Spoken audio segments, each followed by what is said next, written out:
하나님을 믿는다는 것은 우리의 의지적인 노력으로 되는 것이 아니라 성령님께서 우리의 마음을 열어주셔야 됩니다.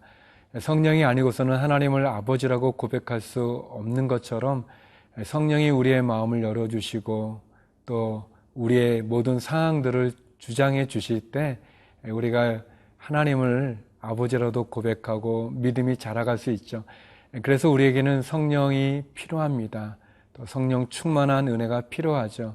예수님께서 제자들에게 성령을 기다리라고 말씀하셨던 것처럼 성령 충만한 삶이 되기를 바랍니다. 성령의 은혜가 늘 함께하는 믿음의 삶이 되기를 바라고 성령님을 통해서 또 많은 믿음이 더 강건하여질 수 있는 축복의 신앙이 되기를 기도드립니다.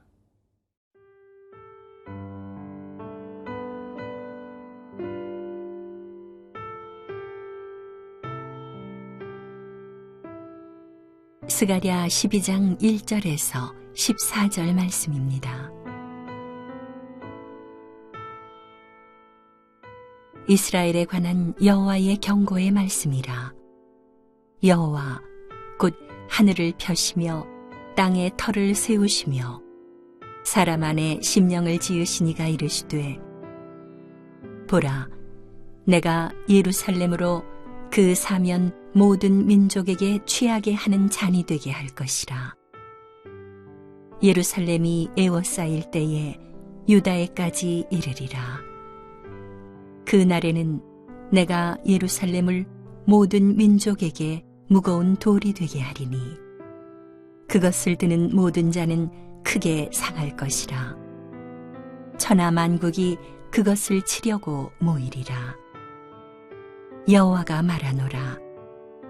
그날에 내가 모든 말을 쳐서 놀라게 하며 그 탄자를 쳐서 미치게 하되 유다 족속은 내가 돌보고 모든 민족의 말을 쳐서 눈이 멀게 하리니 유다의 우두머리들이 마음속에 이르기를 예루살렘 주민이 그들의 하나님 만군의 여호와로 말미암아 힘을 얻었다 할지라.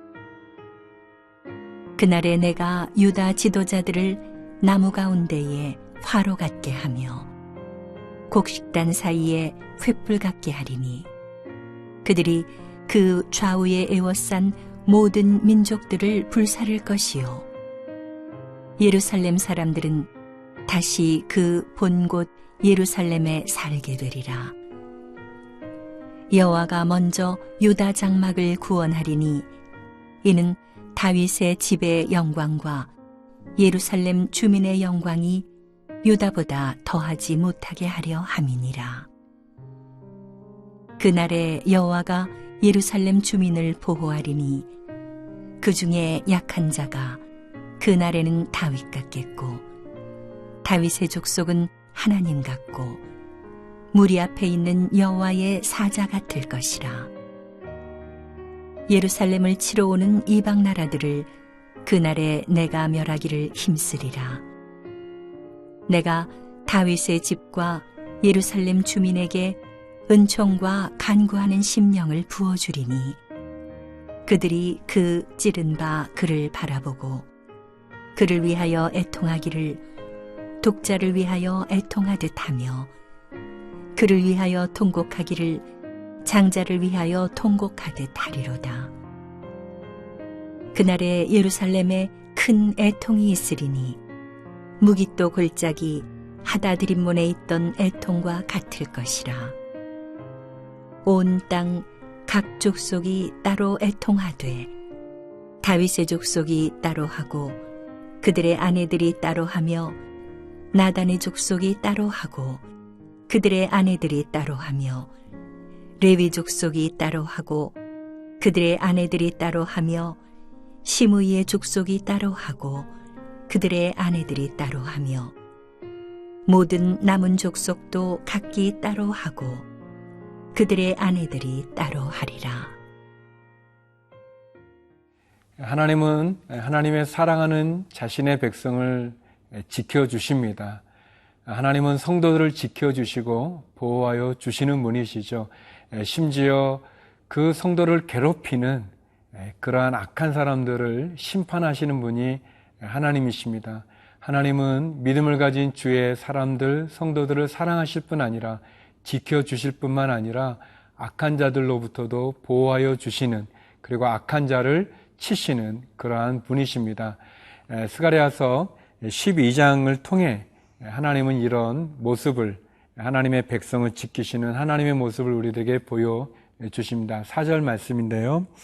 여호와가 말하노라. 그날에 내가 모든 말을 쳐서 놀라게 하며 그 탄자를 쳐서 미치게 하되 유다 족속은 내가 돌보고 모든 민족의 말을 쳐서 눈이 멀게 하리니.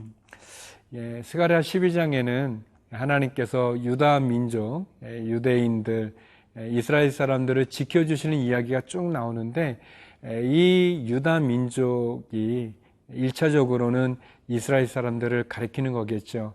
그러나 2차적으로 이 말씀은 결국 예수님의 그리스도의 메시아의 예언의 말씀의 맥락에서 보면 예수 그리스도를 구주로 고백하는 모든 성도들에 대한 하나님의 예언의 말씀이라고 말할 수 있습니다.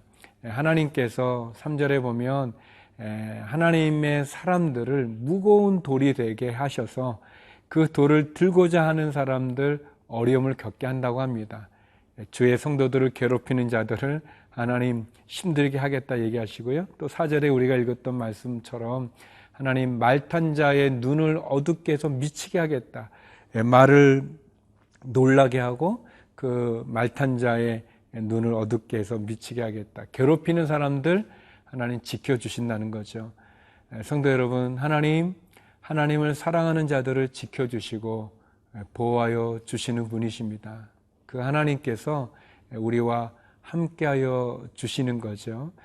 또 계속해서 6절 말씀에도 보면 이스라엘 백성들, 성도들이 마치 이 곡단 사이에 횃불이 되게 하고 또 나무 가운데 이렇게 화로가 되게 해서 태워버리시겠다 이렇게 얘기합니다. 상징적인 비유인데요. 그림 같은 거죠. 이렇게 곡식단 사이에 횃불이 있으면은 다 그 곡식단이 그 횃불로 인해서 다 불이 붙지 않겠습니까? 또 나무들 사이에 화로가 있으면 그 화로의 불이 그 나무들을 태우지 않겠습니까? 하나님께서 하나님을 믿고 따르는 하나님의 성도들을 마치 그와 같이 지켜주실 뿐만 아니라 괴롭히는 그 나무들과 같이 곡식단을 다 태워버리시듯 하나님 그렇게 하나님을 사랑하는 사람들을 지켜주시겠다고 말씀합니다. 아마도 이 스가랴 선지자의 이 말씀을 드렸던 이스라엘 사람들은 굉장히 감격했을 것 같아요. 왜냐하면 이 아수르, 애굽, 바벨론 그냥 열방에 의해서 그냥 이리 채이고 저리 채이고 너무 힘이 드는데 하나님께서 지켜주실 뿐만 아니라 그들을 괴롭히는 적들을 하나님 심판하시겠다고 말씀하시니까 얼마나 좋았겠습니까?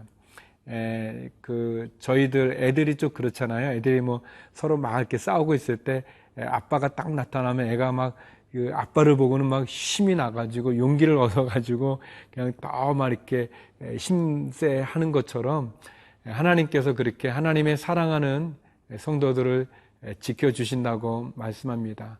성도 여러분, 낙심하여 절망하여 쓰러져 계십니까? 하나님이 우리를 지켜주십니다. 보호하여 주십니다. 여러분을 괴롭히는 사람들이 너무 많이 있습니까? 상황이 너무 어려우십니까? 여러분을 괴롭히는, 성도를 괴롭히는 자들 하나님 심판하실 것입니다.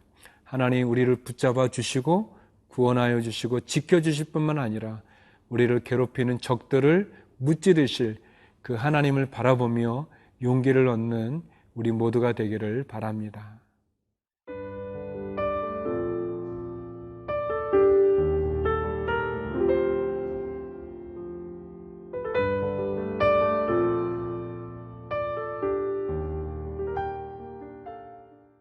하나님께서는 하나님의 사랑하는 당신의 백성을 지켜주시고 보호하시고 그리고 그 하나님의 사랑하는 자를 괴롭히는 적들을 하나님 무찔러 주시고 심판하신다고 말씀하셨습니다.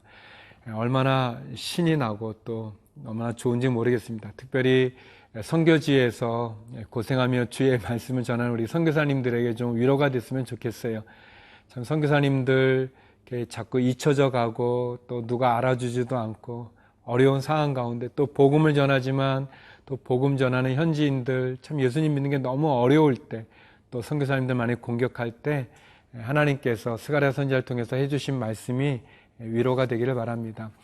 계속해서 하나님께서는 하나님의 사랑하는 성도들에게 성령을 보내주시겠다고 말씀합니다. 성령을 부어주시겠다고 말씀하시죠. 우리 10절 말씀인데요.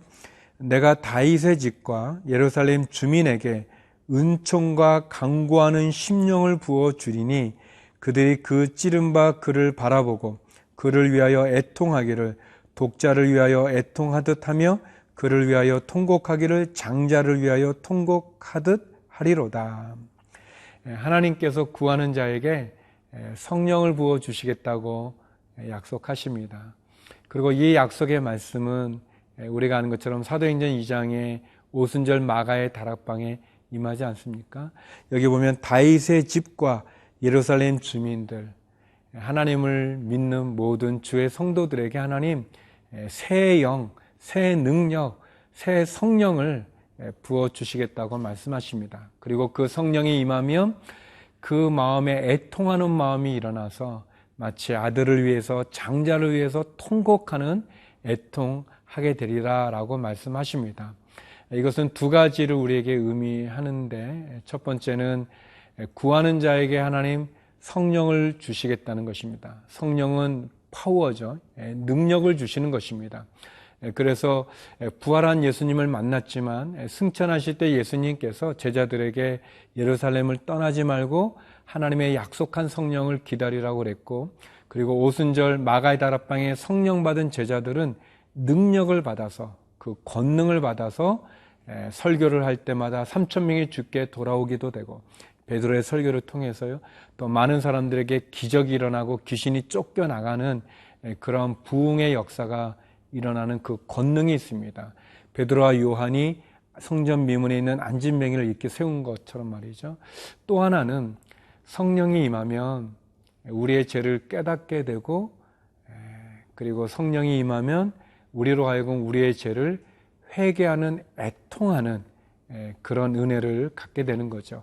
전에는 십자가에 달린 예수님이 아무 의미 없이 보여졌지만 그러나 성령이 임하게 되면 십자가에 죽으신 예수님이 나의 죄 때문에 죽으셨다는 사실에 우리가 통곡하게 되는 거죠.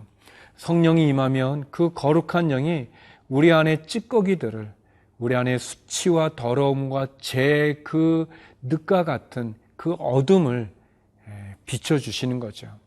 성령의 빛으로 우리의 어두움을, 우리의 허물을, 우리의 죄악을, 우리의 부끄러움을, 우리의 악취 나는 그 죄를 보여주심으로 통곡하고 애통하게 되어지는 거죠. 마치 장자를 위하여 애통했던 것처럼 성령은 예수 그리스도를 우리에게 깨닫게 해주고 십자가의 복음을 깨닫게 해주고, 그리고 성령은 우리로 하여금 하나님께 나가 회개하게 하는 그 회개의 영을 우리에게 허락하여 주시는 것이죠. 사랑하는 성도 여러분, 성령을 구하십시오. 그리고 그 성령으로 능력을 입으십시오. 더 나아가 성령이 주시는 회개의 영을 통하여 하나님의 십자가 앞에 통곡과 애통으로 주 앞에 바로 서는 우리 모두가 되기를 바랍니다. 기도하시겠습니다. 거룩하신 하나님, 성령을 부어 주시옵소서.